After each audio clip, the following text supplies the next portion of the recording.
प्यारे बच्चों, मैं सविता प्रजापति अयोध्या दास राजकीय कन्या इंटर कॉलेज गोरखपुर से कक्षा 12 जीव विज्ञान विषय की इस कक्षा में आपका स्वागत करती हूँ। बच्चों, आज हम जीव विज्ञान के अध्याय 6 जो कि वंशागति का आणविक आधार है, इसके द्वितीय भाग का अध्ययन करेंगे। और इसके द्वितीय भाग में हम जो पढ़ेंगे वो बिंदु हैं।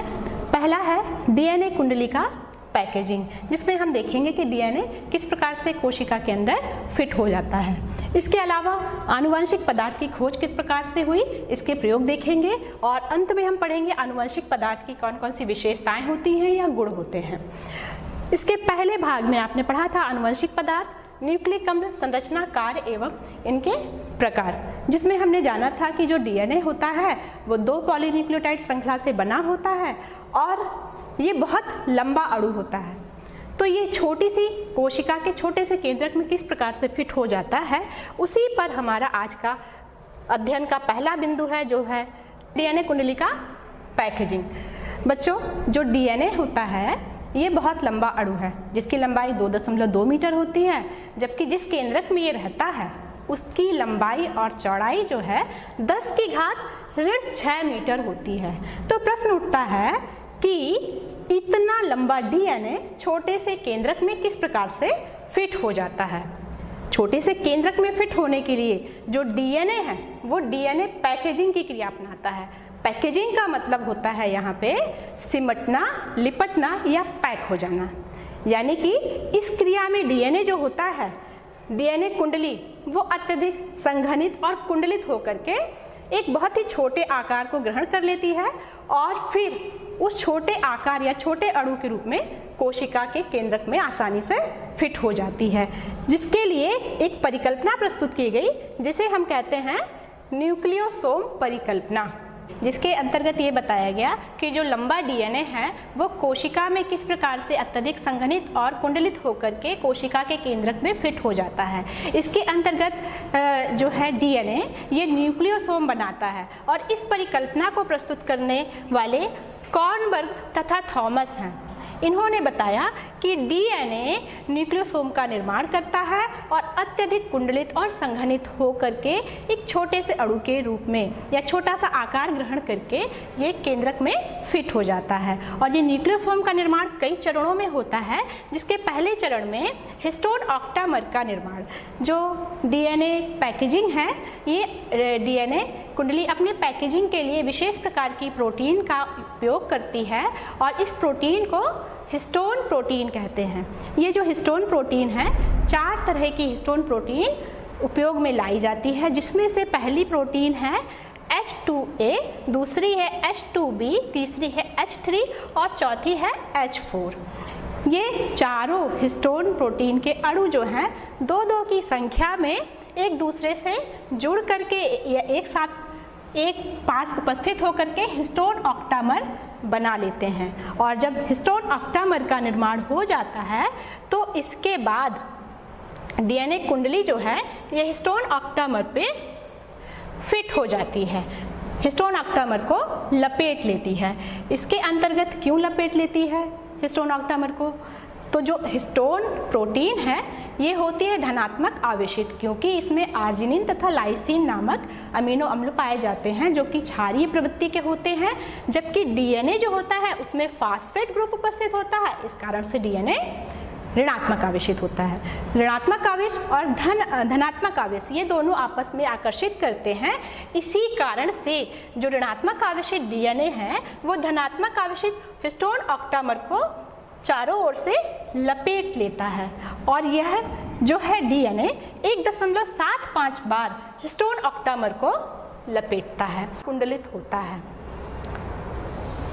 इसके बाद जो न्यूक्लियोसोम है उसको स्थायित्व प्रदान करने के लिए एक अन्य हिस्टोन प्रोटीन और काम में लाई जाती है, जिसे हम H1 प्रोटीन कहते हैं। ये H1 प्रोटीन हिस्टोन ऑक्टामर के बाहर लिंकर डीएनए से जुड़ करके न्यूक्लियोसोम को स्थायित्व प्रदान करती है। तो इस तरह से H1 प्रोटीन जो है इसमें आकर कैसे जुड़ जाती है और एक कंप्लीट न्यूक्लियोसोम का निर्माण हो जाता है। एक न्यूक्लियोसोम के निर्माण में डीएनए के 200 क्षार युग्म भाग लेते हैं, जिसके अंतर्गत 166 क्षार युग्म हिस्टोन ऑक्टामर से जुड़े रहते हैं और शेष जो हैं वो लिंकर डीएनए बनाते हैं। इसके बाद क्या होता है कि इसके बाद जो है लिंकर डीएनए जो है वो एक न्यूक्लियोसोम को दूसरे न्यूक्लियोसोम से जोड़ने का कार्य करते हैं। और इसके अलावा हिस्टोन प्रोटीन तो उपस्थित होती ही है, लेकिन अभी इसको और ज़्यादा स्थायित्व प्रदान करने के लिए, इसकी कुंडली को और पैकेज होने के लिए और स्थायित्व प्रदान करने के लिए एक अन्य प्रोटीन भी इसमें उपयोग लाई जाती है, जिसे नॉन हिस्टोन प्रोटीन कहते हैं। ये नॉन हिस्टोन प्रोटीन जो है यह लिंकर डीएनए में जगह जगह जुड़ी होती है और डीएनए कुंडली की पैकेजिंग को स्थायित्व प्रदान करने का काम करती है। इसके बाद ये जो न्यूक्लियोसोम बने, ये न्यूक्लियोसोम कोशिका की अंतरावस्था में केंद्रक में एक धागे के ऊपर एक के बाद एक लगे हुए दिखाई देते हैं और इस धागेनुमा संरचना को हम क्रोमैटिन कहते हैं। आप यहाँ देख सकते हैं ये एक धागेनुमा संरचना है जिसमें ये छोटे छोटे से न्यूक्लियोसोम लगे हुए हैं। इलेक्ट्रॉन सूक्ष्मदर्शी से देखने पर ये न्यूक्लियोसोम ऐसे प्रतीत होते हैं जैसे कि एक धागेनुमा संरचना पे मोती लगी हुई हो, जिन्हें डोरी पर बीड्स की संज्ञा दी गई है। अब ये जो न्यूक्लियोसोम है, ये न्यूक्लियोसोम अब और ज़्यादा कुंडलित हो जाता है और स्प्रिंग की तरह संरचना में बदलने लगता है। ये आप देख सकते हैं ये डीएनए है और ये हिस्टोन मॉलिक्यूल्स हैं, हिस्टोन अणु हैं। ये आपस में एक जगह एकत्र हो गए और हिस्टोन ऑक्टामर बना दिए और इसी में हिस्टोन ऑक्टामर के चारों ओर ये डीएनए कुंडलित हो गई। तो इस तरह से ये न्यूक्लियोसोम बन गए। अब जो न्यूक्लियोसोम है ये देखिए स्प्रिंग की तरह ये कुंडलित हो रहे हैं, जिन्हें सॉलिनॉइड कहते हैं। और ये जो सॉलिनॉइड है इसके एक कुंडलन में 6 से 7 न्यूक्लियोसोम उपस्थित होते हैं। इसके बाद जब ये संरचना बन जाती है तब कोशिका की मेटाफेज अवस्था तक पहुँचते ये जो सॉलिनॉइड हैं ये और ज़्यादा कुंडलित हो जाते हैं, फिर ये और ज़्यादा कुंडलित और संघनित हो जाते हैं और कोशिका की मेटाफेज अवस्था में जो डीएनए है वो गुणसूत्र के रूप में बिल्कुल संघनित हो जाता है, कंप्रेस हो जाता है और ये कोशिका के केंद्रक में आराम से फिट हो जाता है। तो इस प्रकार से डीएनए कुंडली के पैकेजिंग की क्रिया करता है और इस प्रकार से लंबा डीएनए जो है वो कोशिका के केंद्रक में आसानी से फिट हो जाता है। ये जो गुणसूत्र हैं यह कोशिका की अंतरावस्था में क्रोमैटिन के रूप में दिखाई देते हैं, जिन्हें जब अभिरंजित किया जाता है, स्टेन किया जाता है, तो ये 2 रूपों में दिखाई देते हैं। पहला है यूक्रोमेटिन और दूसरा हेट्रोक्रोमेटिन। यूक्रोमेटिन जो है यह क्रोमेटिन का वह भाग है जो अभिरंजित करने पर हल्का रंग ग्रहण करता है या हल्का स्टेन ग्रहण करता है या हल्का अभिरंजित होता है। और यह भाग जो होता है ये आनुवंशिक रूप से सक्रिय होता है और आरएनए का निर्माण करता है। यहाँ आप देख सकते हैं ये क्रोमेटिन है। क्रोमेटिन का ये पोर्शन आप देख रहे हैं ये हल्का दिख रहा है क्योंकि इसमें जो न्यूक्लियोसोम हैं वो आपस में दूर दूर स्थित होते हैं, जिसके कारण जब इन्हें स्टेन किया जाता है तो ये हल्का अभिरंजित होते हैं और ये हल्के रंग के दिखाई देते हैं। चूँकि इसमें न्यूक्लियोसोम दूर दूर हैं, इसी कारण से ये जो है आनुवंशिक रूप से सक्रिय होता है और सक्रिय रूप से आरएनए का निर्माण करके प्रोटीन का संश्लेषण करता है। इसके साथ ही दूसरा रूप दिखता है हेट्रोक्रोमेटिन का।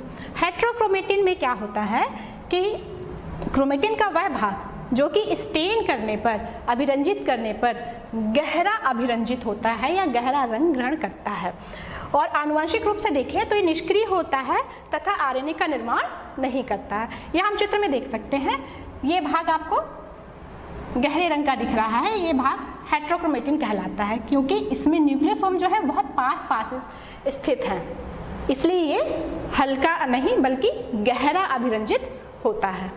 तो इस तरह से जो क्रोमेटिन है ये कोशिका में 2 रूपों में दिखाई देता है। हमने पिछले अध्याय में पढ़ा था कि गुणसूत्र जो होते हैं ये आनुवंशिक लक्षणों को एक पीढ़ी से दूसरी पीढ़ी में ले जाने का कार्य करते हैं। तो ये जो गुणसूत्र हैं ये दो जैविक अणुओं से बने हैं, न्यूक्लिक अम्ल से और प्रोटीन से। अब इन दोनों में कौन सा जैविक अणु आनुवंशिक पदार्थ है, इसकी खोज की गई। तो आइए अब इस पे चर्चा करते हैं, आनुवंशिक पदार्थ की खोज। क्रोमोसोम जो होते हैं ये आनुवंशिक पदार्थ के वाहक होते हैं, और ये जो क्रोमोसोम है ये न्यूक्लियोप्रोटीन के बने होते हैं। और ये जो न्यूक्लियोप्रोटीन है ये दो तरह के जैविक अणु, जिसमें पहला है न्यूक्लिक अम्ल और दूसरा है प्रोटीन से बने होते हैं। तो इन दोनों में से कोई एक जैविक अणु है जो कि आनुवंशिक लक्षणों को एक पीढ़ी से दूसरी पीढ़ी में ले जाने का काम करते हैं, और इनकी खोज हुई 3 प्रयोगों के द्वारा कि कौन सा पदार्थ आनुवंशिक पदार्थ है। इसमें एक विशेषता ये है प्रोटीन में कि प्रोटीन जो है ये अपनी प्रतिकृति नहीं बनाता, जैसे ये अपने जैसे दूसरे अणु उत्पन्न नहीं करता, जबकि जो न्यूक्लिक अम्ल है इसमें ये क्षमता होती है कि ये अपने जैसे दूसरे न्यूक्लिक अम्ल उत्पन्न कर देते हैं। और आनुवंशिक पदार्थ की खोज के लिए ये 3 जो प्रयोग हैं, जिसमें से पहला प्रयोग है रूपांतरीय सिद्धांत, दूसरा है रूपांतरीय सिद्धांत के जैव रसायन लक्षण, और तीसरा है हर्शे एंड मार्था चेस का प्रयोग। इसके द्वारा पता चल गया कि न्यूक्लिक अम्ल और प्रोटीन में से कौन सा आनुवंशिक पदार्थ है। और फिर न्यूक्लिक अम्ल भी 2 प्रकार के होते हैं, डीएनए और आरएनए। तो हमको ये भी पता चल गया कि डीएनए और आरएनए में से कौन सा आनुवंशिक पदार्थ होता है। तो चलिए हम एक एक प्रयोग को देख लेते हैं। सबसे पहले रूपांतरीय सिद्धांत। आनुवंशिक पदार्थ की खोज के लिए सबसे पहला प्रयोग रूपांतरीय सिद्धांत का फ्रेडरिक ग्रिफिथ्स ने 1928 ईस्वी में किया था, और इन्होंने अपना प्रयोग एक जीव शरीर के ऊपर किया था, चूहे के ऊपर। इसके साथ ही इन्होंने अपने प्रयोग के लिए जो जीवाणु चुना वो जीवाणु था स्ट्रेप्टोकोकस निमोनी। ये स्ट्रेप्टोकोकस निमोनी जो है ये निमोनिया रोग उत्पन्न करने के लिए जिम्मेदार होता है। इन्होंने इस स्ट्रेप्टोकोकस निमोनी के 2 सीरोटाइप का प्रयोग इन्होंने अपने प्रयोग में किया, सेकेंड और थर्ड। और प्रत्येक सीरोटाइप जो है ये इसके 2 प्रभेद पाए जाते हैं, जिसमें से पहला प्रभेद है R और दूसरा प्रभेद है S। तो सेकेंड का second R second S, third serotype का थर्ड R थर्ड S। इसमें से सेकेंड R सेकेंड S एक दूसरे में तो बदल सकते हैं, थर्ड R और थर्ड S एक दूसरे में बदल सकते हैं, लेकिन थर्ड R सेकेंड R में नहीं बदल सकता है, थर्ड R सेकेंड S में नहीं बदल सकता, इसी तरह से सेकेंड R थर्ड S में नहीं बदल सकता है। यानी कि एक सीरोटाइप दूसरे सीरोटाइप में नहीं बदल सकते हैं। ये जो स्ट्रेप्टोकोकस निमोनी है इसके 2 प्रभेद हैं, R प्रभेद और S प्रभेद। R प्रभेद के जो जीवाणु होते हैं ये घातक नहीं होते हैं, यानी कि ये निमोनिया रोग उत्पन्न नहीं करते हैं, और यदि इनकी संरचना देखें तो इनकी जो कोशिका भित्ति होती है खुरदरी होती है। और जबकि S प्रभेद के जो जीवाणु होते हैं ये घातक होते हैं, मतलब ये निमोनिया रोग उत्पन्न करते हैं। और यदि इसकी संरचना देखें तो ये जो होते हैं इनकी कोशिका भित्ति चिकनी होती है। अब इन दोनों का प्रयोग इन्होंने अपने प्रयोग में निम्न प्रकार से किया।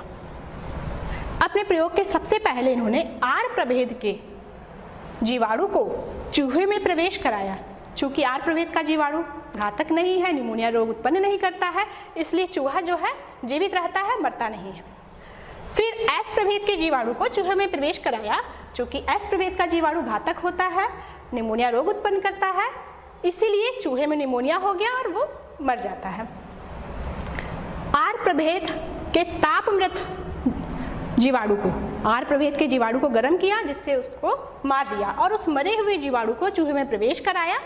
तो चूहे में चूंकि R प्रभेद का जीवाणु तो वैसे भी घातक नहीं था, मरने के बाद और घातक नहीं रहा, तो अतः जो चूहा है उसमें निमोनिया रोग हुआ नहीं, वो नहीं मरा। इसके बाद S प्रभेद के तापमृत S प्रभेद को गर्म किया, जब वो मर गया तब उस जीवाणु को चूहे में प्रवेश कराया, और चूहे में प्रवेश कराने पर जब चूहे का परीक्षण किया तो देखा कि इसमें निमोनिया रोग हुआ ही नहीं और इसकी मृत्यु नहीं हुई। अपने अगले चरण में इन्होंने क्या किया कि तापमृत S प्रभेद के जीवाणु के साथ R प्रभेद के जीवाणु को भी चूहे में प्रवेश कराया, और जब चूहे का परीक्षण किया तो देखा कि अरे इसमें तो निमोनिया रोग हो गया और उसकी मृत्यु हो जाती है।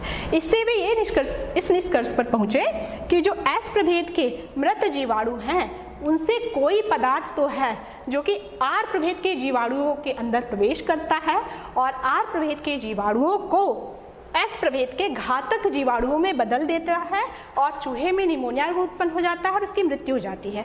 अतः वह पदार्थ जो S प्रभेद के मृत जीवाणुओं से R प्रभेद के जीवित जीवाणुओं में प्रवेश करता है और उसे रूपांतरित कर देता है, यानी कि R प्रभेद से S प्रभेद में बदल देता है, अतः यही पदार्थ आनुवंशिक पदार्थ होगा। लेकिन अभी ये कन्फर्म नहीं कर पाए कि ये पदार्थ वास्तव में है कौन सा। इसको कंफर्म करने के लिए, स्पष्ट करने के लिए एक अगला प्रयोग किया गया जिसे कहते हैं रूपांतरीय सिद्धांत के जीव रासायनिक लक्षण। और ये प्रयोग जो है अवेरी, मैक्लियोड तथा मैककार्टी ने उस पदार्थ का पता लगाने के लिए किया जो ग्रिफिथ के प्रयोग में R प्रभेद के जीवाणु को S प्रभेद में बदलता है। और ये प्रयोग उन्होंने उसी बैक्टीरिया का उपयोग करके किया या उसी जीवाणु का उपयोग करके किया। और इसका इन्होंने जो प्रयोग किया वो किसी जीव शरीर के अंदर नहीं बल्कि प्रयोगशाला में इन विट्रो किया। इसके अंतर्गत सबसे पहले इन्होंने R प्रभेद के जीवाणु को एक अलग पैट्री डिश में कल्चर किया, संवर्धन किया। इसी तरह से S प्रभेद के जीवाणु को अलग पैट्री डिश में प्रयोगशाला में कल्चर किया, संवर्धन किया। फिर S प्रभेद का जो संवर्धन है उसको गर्म कर दिया, गर्म करके इनको तापमृत S प्रभेद में बदल दिया।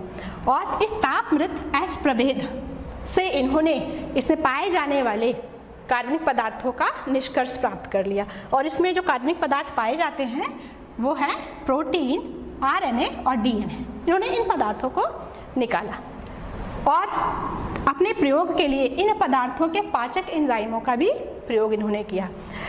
प्रोटीन के लिए जो पाचक एंजाइम है वह है प्रोटीएज, RNA का पाचक एंजाइम है RNase और DNA का पाचक एंजाइम है DNase। इसका प्रयोग किया। आइए इसका प्रयोग देखें कैसे किया। जो तापमृत S प्रभेद के निष्कर्ष हैं उनको इन्होंने 3 भागों में बांटा। पहले भाग में तापमृत S प्रभेद का निष्कर्ष लिया, उसमें प्रोटीएज मिलाया, प्रोटीएज मिलाने से प्रोटीन का पाचन हो गया। अब इसमें क्या बचा, केवल RNA और DNA बचा।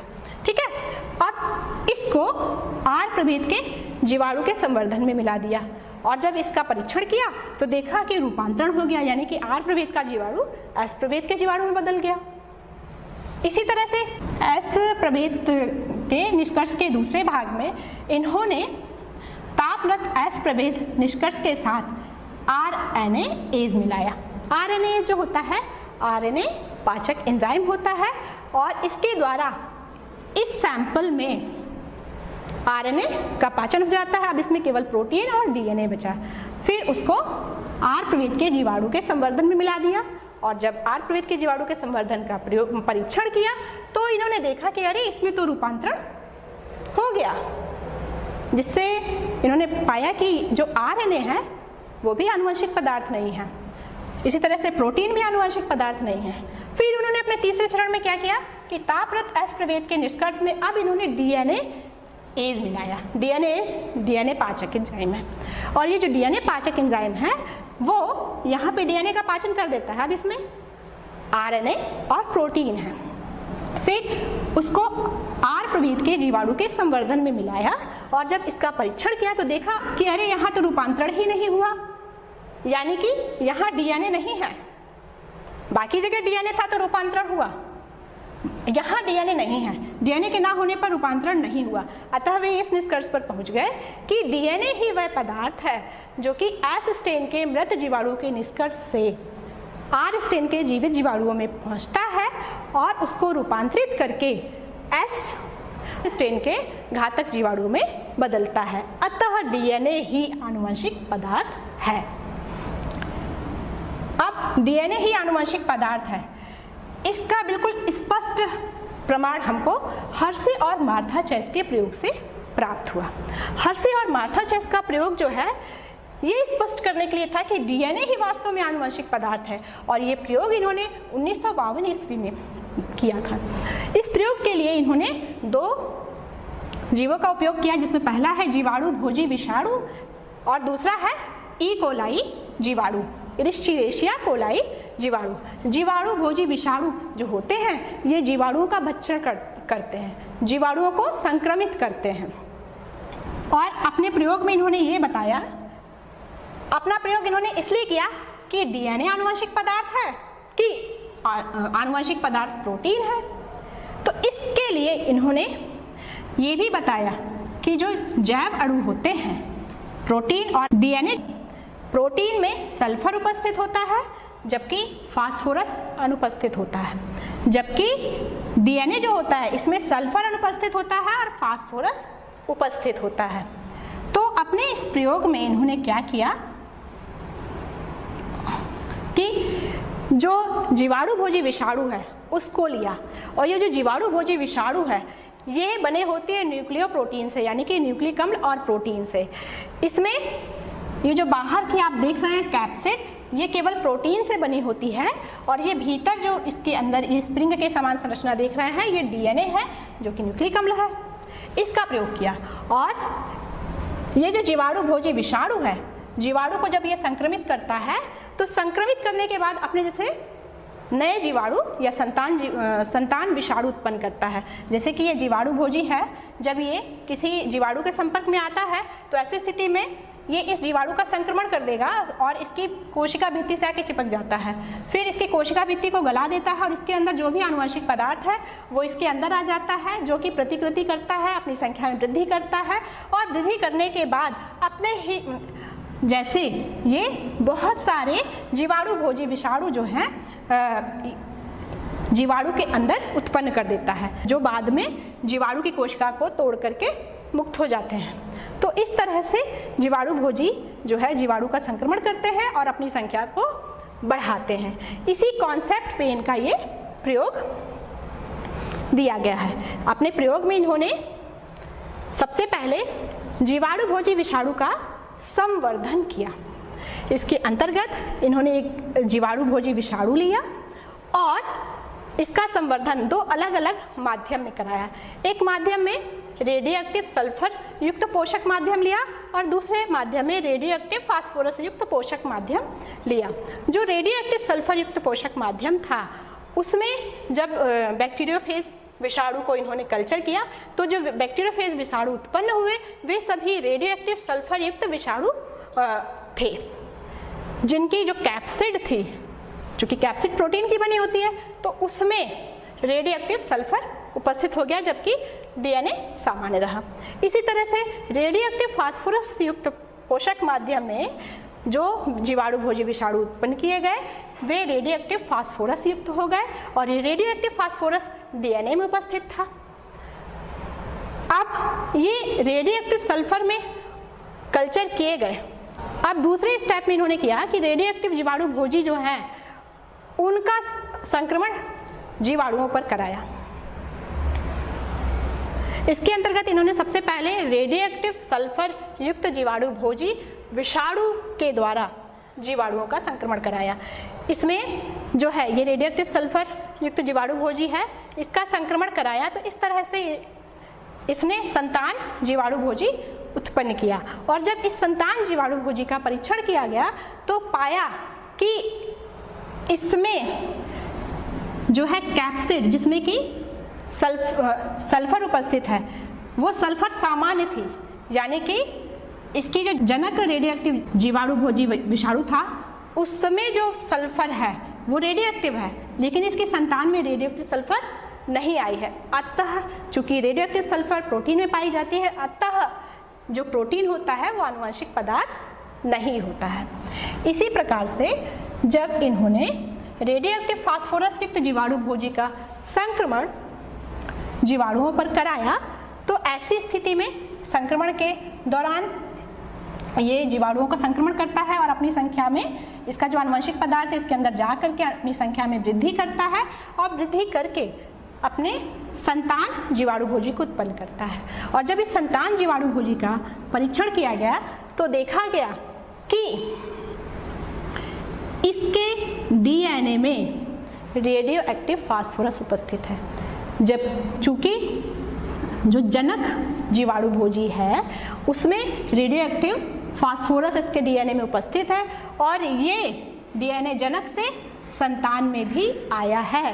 अतः डीएनए ही वह पदार्थ है जो कि एक पीढ़ी से दूसरी पीढ़ी में जाता है, अर्थात डीएनए ही आनुवंशिक पदार्थ है। तो इस तरह से इनके प्रयोग के द्वारा ये स्पष्ट हो गया कि डीएनए ही आनुवंशिक पदार्थ है। और जो आनुवंशिक पदार्थ होते हैं उनमें कुछ विशेषताएं भी होनी चाहिए। ऐसे ही कोई आनुवंशिक पदार्थ नहीं हो सकता है, उसमें कुछ विशेषताएं भी होनी चाहिए। आइए उस विशेषता को हम देख लेते हैं। सबसे पहली विशेषता है कि इसे अपनी प्रतिकृति बनाने में सक्षम होना चाहिए, यानी कि जो भी आनुवंशिक पदार्थ है वो अपने जैसे नए नए अणुओं को बना सकने में सक्षम हो और इनके नए नए अणु जो बनते हैं वे जनक से संतान में जाते हैं। अगर इनमें क्षमता नहीं होगी तो जनक से संतान में जाने के लिए बना ही नहीं पाएंगे, तब ये किस प्रकार से आनुवंशिक पदार्थ कहलाएंगे। अतः ये विशेषता अवश्य होनी चाहिए कि इनमें प्रतिकृति करने की क्षमता होनी चाहिए। दूसरी विशेषता इसमें यह है कि इसे रचना एवं रासायनिक संगठन के आधार पर स्थिर होना चाहिए। इसकी जो संरचना है और रासायनिक संगठन है वो स्थिर होना चाहिए, वो हमेशा परिवर्तित नहीं रहना चाहिए। ठीक है, जिसके कारण एक जाति के जीवों में जितनी भी आनुवांशिक सूचनाएं हैं वो एक समान रहें। यदि ये परिवर्तित होता रहेगा तो एक जाति के जीवों में क्या होंगी, आनुवांशिक सूचनाएं अलग अलग हो जाएंगी, जो कि नहीं होना चाहिए। एक जाति के जो जीव हैं वो एक समान दिखते हैं, उनमें एक समान लक्षण पाए जाते हैं, एक समान आनुवंशिक लक्षण माता पिता से उनकी संतानों में जाते हैं। तो एक समान आनुवंशिक लक्षणों की सूचनाएं संचित रखने के लिए इन आनुवंशिक पदार्थों का रासायनिक संगठन और रचना कैसी होनी चाहिए, स्थिर होनी चाहिए। इसका अगली विशेषता ये है कि इसमें धीमे उत्परिवर्तनों की संभावना होनी चाहिए जो विकास के लिए आवश्यक है। देखिए ये दोनों पॉइंट एक दूसरे से थोड़ा सा विपरीत हैं। इनकी संरचना में इनकी रचना और रासायनिक संगठन स्थिर तो होने चाहिए, स्थिर होने चाहिए, मस्ट है, लेकिन उसके साथ साथ इसमें धीमे उत्परिवर्तन, थोड़े बहुत परिवर्तन की क्षमता, थोड़े बहुत चेंजेस की क्षमता भी होनी चाहिए ताकि जीवों का जैव विकास हो सके, ताकि अच्छे लक्षण जीवों में उत्पन्न हो सके और जीव जो हैं उनका विकास हो सके। इसलिए ये धीमे उत्परिवर्तन उसमें होने ही चाहिए। अगली विशेषता इसमें यह है कि इसे स्वयं मेंडल के लक्षणों के अनुरूप अभिव्यक्त होना चाहिए। इसका मतलब ये है कि जिस प्रकार से मेंडल के लक्षण एक पीढ़ी से दूसरी पीढ़ी से अगली पीढ़ी में जाते हैं, उसी तरह से आनुवंशिक पदार्थ भी एक पीढ़ी से दूसरी पीढ़ी से अगली पीढ़ी में जाने चाहिए। और इसके अलावा जिस तरह से मेंडल के लक्षण एक पीढ़ी से दूसरी पीढ़ी में जाने के बाद अपने लक्षणों को अभिव्यक्त करते हैं, अपने लक्षणों को प्रकट करते हैं, उसी तरह से आनुवंशिक पदार्थ में जो संचित सूचनाएं हैं वो एक पीढ़ी से दूसरी पीढ़ी में जाने के बाद अभिव्यक्त होनी चाहिए, वो छिपी नहीं रहनी चाहिए, अभिव्यक्त होनी चाहिए। एक पीढ़ी से दूसरी पीढ़ी या दूसरी पीढ़ी से अगली पीढ़ी में जाने पर उनकी अभिव्यक्ति जरूरी है। तो ये मुख्य विशेषताएं इसकी हैं। तो बच्चों यहाँ तक आते आते हमारे आज के अध्ययन का ये भाग समाप्त होता है और अब आपके लिए एक छोटा सा अभ्यास कार्य है। इसमें ये कुल 4 प्रश्न हैं जो इसी अध्याय के इसी भाग से पर आधारित हैं। इसको आप अच्छे से करिएगा और हम फिर आपसे जल्दी ही मिलेंगे फिर से इसी अध्याय के तीसरे भाग से, जिसमें हम पढ़ेंगे डीएनए बनाम आरएनए, सेंट्रल डोग्मा और डीएनए प्रतिकृति। तब तक के लिए धन्यवाद।